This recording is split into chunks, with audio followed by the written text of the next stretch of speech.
आप देख रहे हैं इंडिया न्यूज। आपके साथ मैं हूं रचना। शुरुआत कर रहे हैं सुपरफास्ट 100 की और आपके साथ मैं हूं राकेश पांडे। चलिए खबरों की शुरुआत करते हैं। बात सबसे पहले दिल्ली की। दिल्ली के बाड़ा हिंदूराव इलाके में 7 साल की बच्ची से छेड़छाड़ का मामला सामने आया। छेड़छाड़ का आरोप 55 साल के एक शख्स पर है। पुलिस ने उसे गिरफ्तार कर लिया है। रविवार शाम बच्ची घर के सामने खेल रही थी, तभी आरोपी वसीम ने घर जाकर उससे छेड़छाड़ की। दिल्ली के पार्टनर नगर इलाके में एक रेप पीड़ित पर जानलेवा हमला किया गया। महिला के मुताबिक 2 बदमाश उसके घर में जबरन घुस आए, मुकदमा वापस लेने की धमकी देने लगे। महिला के विरोध करने पर दोनों ने उस पर फायरिंग कर दी। हालांकि बदमाशों का निशाना चूक गया। हमले के बाद बदमाश बाइक पर सवार होकर फरार हो गए। पीड़ित महिला ने हमले के पीछे बीजेपी के एक स्थानीय नेता का नाम बताया। पुलिस ने मामला दर्ज कर लिया है। आरोपियों की तलाश जारी है। दिल्ली के सोनिया विहार इलाके में 62 साल के बुजुर्ग से दुष्कर्म का मामला सामने आया है। आरोप है कि 24 साल के लड़के ने नशीला पदार्थ खिलाकर बुजुर्ग से कुकर्म किया। स्थानीय लोगों ने मारपीट के बाद आरोपी को पुलिस के हवाले कर दिया। राजस्थान के उदयपुर में एक महिला ने 2 साल की अपनी बेटी को कुएं में फेंक दिया। 2 साल की बच्ची अचानक अपने घर से गायब हो गई थी। बाद में कुएं से उसकी लाश मिली।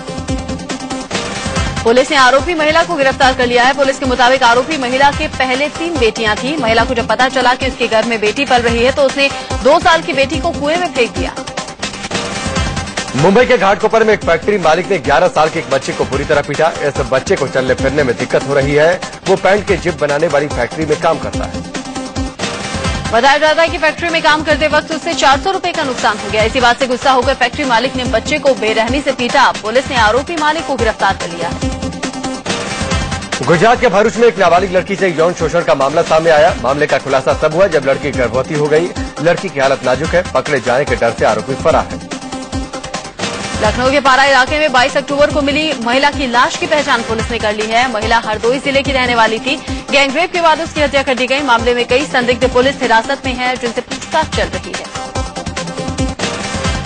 लखनऊ के आलमबाग इलाके में नाले में एक शख्स की लाश मिली है। आशंका जताई जा रही है कि 15 दिन पहले इसकी हत्या की गई होगी।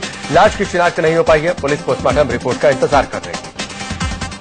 ग्राहकों के जाने के बाद दुकानदार ने दुकान में ज्वेलरी नहीं देखी तो बेहोश हो गया। जालसाजी की पूरी वारदात दुकान के अंदर लगे सीसीटीवी कैमरे में कैद हो गई। दुकानदार के बेटे के मुताबिक वो चोर सम्मोहन कला जानते थे।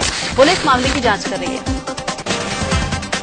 यूपी के फतेहपुर में कार और टैंकर के बीच आमने सामने हुई टक्कर में 3 लोगों की मौत हो गई। मरने वाले सभी लोग कार में सवार थे। हादसे में एक शख्स जख्मी हो गया, जिसका अस्पताल में इलाज चल रहा है।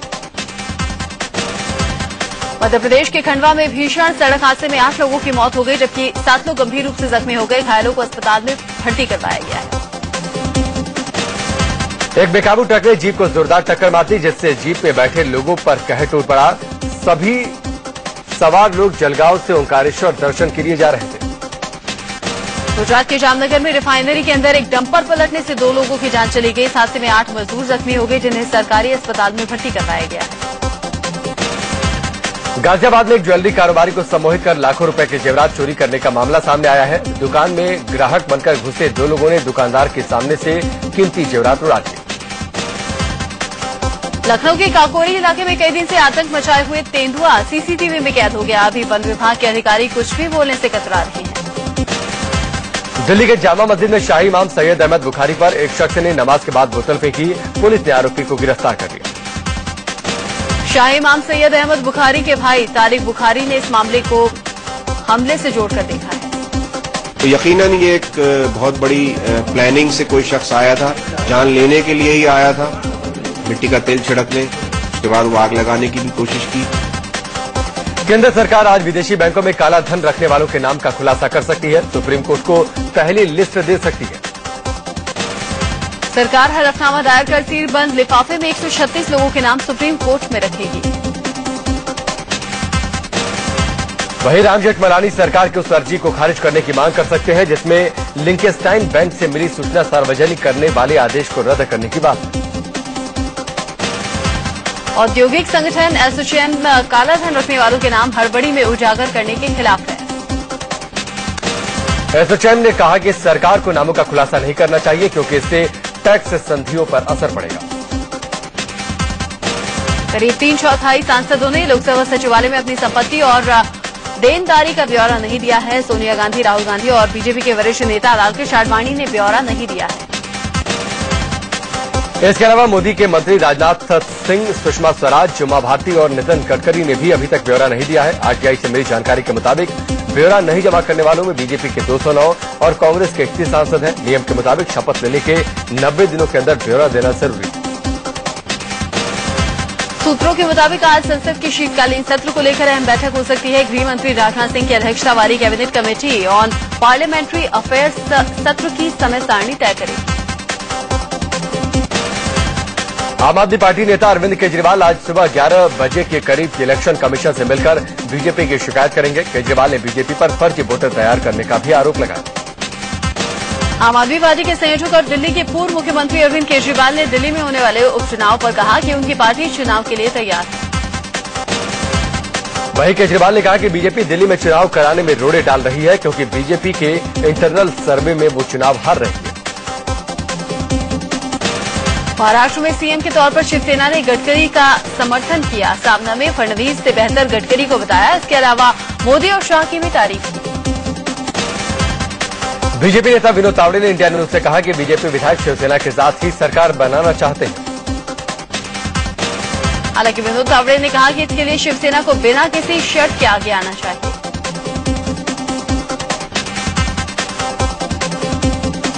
आते समय ये चाहती है कि शिवसेना हमारे साथ रहे।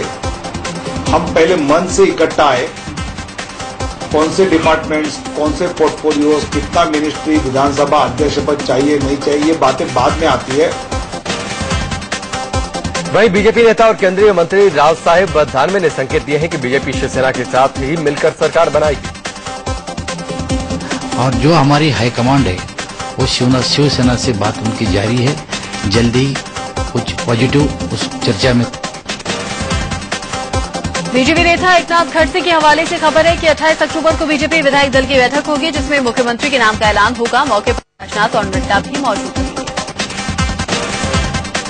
वहीं बीजेपी सूत्रों के हवाले से खबर है कि एकनाथ खड़से भी सीएम की रेस में है। उन्होंने कहा कि 40 सालों से कभी उन्होंने किसी पद की मांग नहीं की है और हमेशा पार्टी के आदेशों को माना है। महाराष्ट्र में सरकार बनाने को लेकर माथापच्ची जारी है। बीजेपी नेता एकनाथ खड़से के घर पर फडणवीस समेत बीजेपी नेताओं की बैठक हुई। महाराष्ट्र में सीएम को लेकर खींचतान और तेज हो गई है। बीजेपी का वरिष्ठ नेता एकनाथ खड़से के समर्थकों ने उन्हें सीएम बनाए जाने की मांग को लेकर पदयात्रा निकाली। बीजेपी 28 अक्टूबर को महाराष्ट्र के मुख्यमंत्री पद के लिए देवेंद्र फडणवीस के नाम पर मोहर लगा सकती है। सूत्रों से खबर है कि 30 अक्टूबर को शपथ ग्रहण होगा। 29 को अच्छा मुहूर्त नहीं होने से तारीख आगे बढ़ी। सूत्रों के मुताबिक बीजेपी और शिवसेना के बीच अंदरखाने बातचीत का दौर जारी है। मामला मंत्रालय के बंटवारे पर फंसा है, लेकिन पूरी तस्वीर तब साफ होगी जब राजनाथ सिंह मुंबई जाएंगे। हरियाणा सरकार में कैबिनेट मंत्री अनिल विज ने शपथ लेने के बाद बीजेपी के चुनावी वादों को पूरा करते हुए कहा कि सोनिया गांधी के दामाद रॉबर्ट वाड्रा के जमीनी सौदों की जांच होगी। कोई अधिकारी होगा तो कोई रॉबर्ट वाड्रा होगा तो भूपिंदर सिंह हुड्डा होगा, तो हम किसी को भी बख्शेंगे नहीं। इससे पहले मनोहर लाल खट्टर ने हरियाणा के नए मुख्यमंत्री के तौर पर शपथ ली। पंचकुला के शालीमार शॉपिंग मॉल के पास मेला ग्राउंड में शपथ ग्रहण समारोह का आयोजन किया गया। सुबह 11:23 पर खट्टर ने शपथ।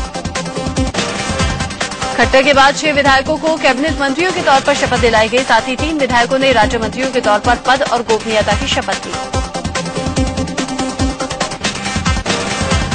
मनोहर लाल खट्टर की कैबिनेट में बीजेपी प्रदेश अध्यक्ष रामविलास शर्मा और कैप्टन अभिमन्यु ने कैबिनेट मंत्री के तौर पर शपथ ली। हरियाणा सरकार में कैबिनेट मंत्री के तौर पर ओपी धनखड़ और अनिल विज ने भी पद और गोपनीयता की शपथ ली। इसके बाद राव नरवीर सिंह और कविता जैन ने भी पद और गोपनीयता की शपथ ली। इन दोनों को भी कैबिनेट मंत्री के तौर पर शपथ दिलाई गई। जिन 3 विधायकों ने राज्य मंत्री के तौर पर शपथ ली, उनमें विक्रम सिंह ठेकेदार, कृष्ण कुमार बेदी और करण देव कंबोज शामिल हैं। दिल्ली में पीएम आवास पर मोदी की हाई टी पार्टी हुई। टी पार्टी में एनडीए के मंत्री, सांसद और संघ के पदाधिकारी शामिल हुए। मीटिंग में पीएम ने एनडीए सांसदों के सामने सरकार के 5 महीने के कामकाज का ब्यौरा रखा, जिसकी समीक्षा की गई। साथ ही आगे के काम का रोड मैप भी पेश किया गया। केंद्रीय मंत्री अरुण जेटली के प्रेजेंटेशन के साथ ही मीटिंग की शुरुआत हुई। बाद में नितिन गडकरी और नरेंद्र सिंह तोमर ने अपना अपना प्रेजेंटेशन दिया। वित्त मंत्री अरुण जेटली ने जनधन योजना पर प्रेजेंटेशन दी। नितिन गडकरी ने आदर्श ग्राम योजना पर और नरेंद्र सिंह तोमर ने श्रम सुधार पर प्रेजेंटेशन दी। पीएम ने संसद में सांसदों की भागीदारी बढ़ाने पर मंथन किया और उन्हें जमीनी स्तर पर सरकार का कामकाज संभालने के निर्देश दिए।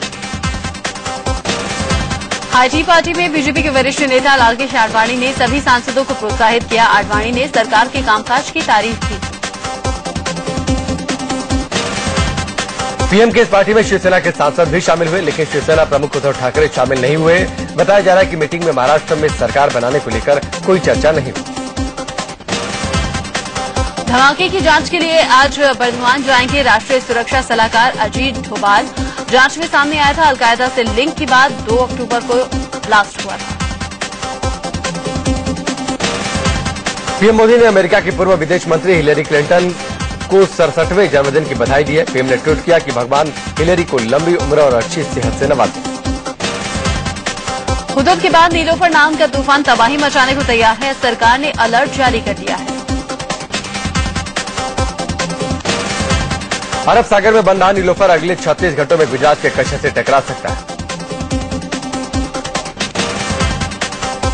यूपीए सरकार की योजना आधार कार्ड पर गृह मंत्रालय ने यू टर्न लेते हुए पूरी तरह से इसके समर्थन में आ गया है।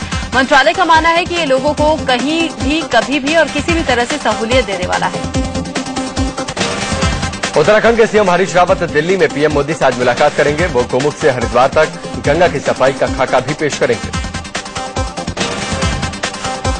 एसोचैम के ताजा सर्वे में उत्तर प्रदेश को बीमारू राज्यों में सबसे पिछड़ा बताया गया है। सर्वे के मुताबिक 2004-05 के मुकाबले 2012-13 में यूपी की जीएसडीपी रेट में 0.7% की कमी आई है। यूपी में 75 दर्जा प्राप्त राज्य मंत्रियों को बर्खास्त करने पर पूर्व केंद्रीय मंत्री श्री प्रकाश जायसवाल ने कहा कि पहले सरकार बताए कि इतनी बड़ी संख्या में मंत्री बनाए क्यों थे।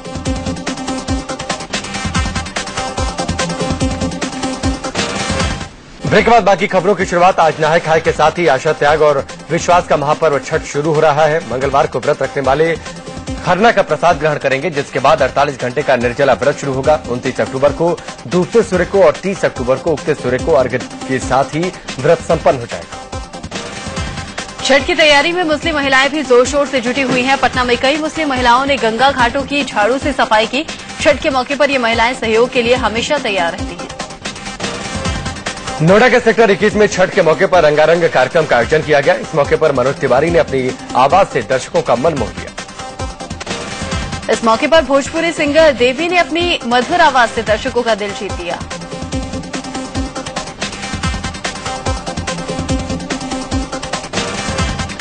कार्यक्रम के दौरान भीड़ बेकाबू हो गई। लोगों ने सुरक्षा घेरा तोड़कर अंदर आने की कोशिश की।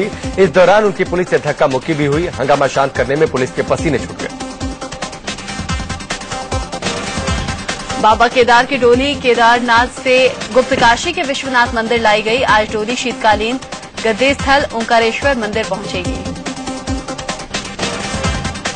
6 महीने सर्दियों के दौरान ऊखीमठ के ओंकारेश्वर मंदिर में ही केदारनाथ की पूजा होगी। 25 तारीख को केदारनाथ के कपाट शीतकाल के लिए बंद कर दिए गए थे। पीएम नरेंद्र मोदी के चुनावी वादे के मुताबिक धार्मिक स्थानों के लिए विशेष ट्रेन आज से रवाना होगी। चंडीगढ़ से केंद्रीय मंत्री हरसिमरत कौर बादल ट्रेन को हरी झंडी दिखाएंगी। ट्रेन अयोध्या वाराणसी होते हुए पुरी, तिरुपति और कांचीपुरम के बाद 13 नवंबर को वापस चंडीगढ़ पहुंचेगी।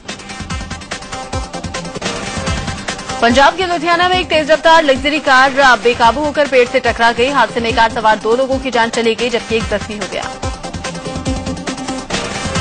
झारखंड के लातेहार में ड्राइवर की लापरवाही से एक मालगाड़ी दूसरी मालगाड़ी से जा भिड़ी। मालगाड़ी के पलटने से रूट पर ट्रेनों की आवाजाही पर असर पड़ा।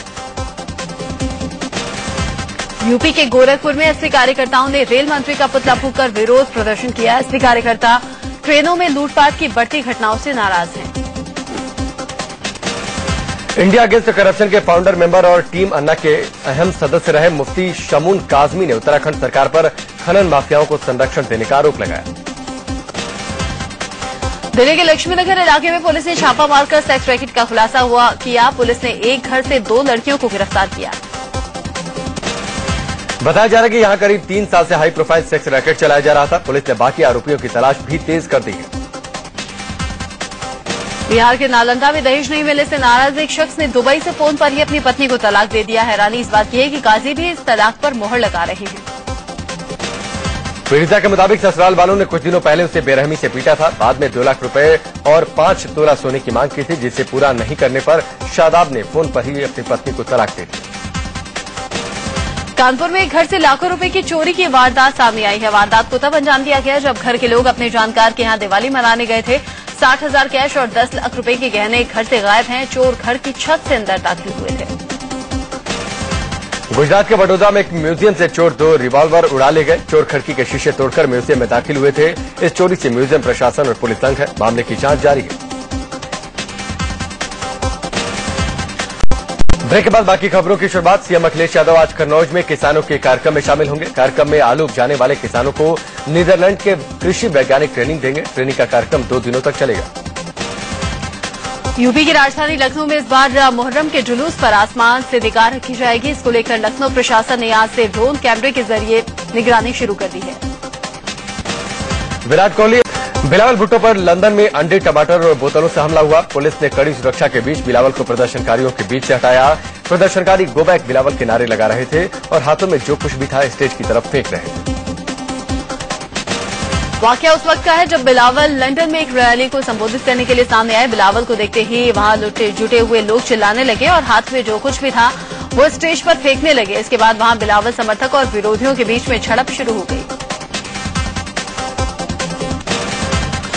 गूगल के वाइस प्रेसिडेंट एलन यूस्टेस ने 41,425 मीटर की ऊंचाई से कूदने का नया रिकॉर्ड बनाया है। 57 साल के यूस्टेस ने इस कारनामे के बाद 2 साल पुराना स्काई डाइविंग का रिकॉर्ड तोड़ दिया।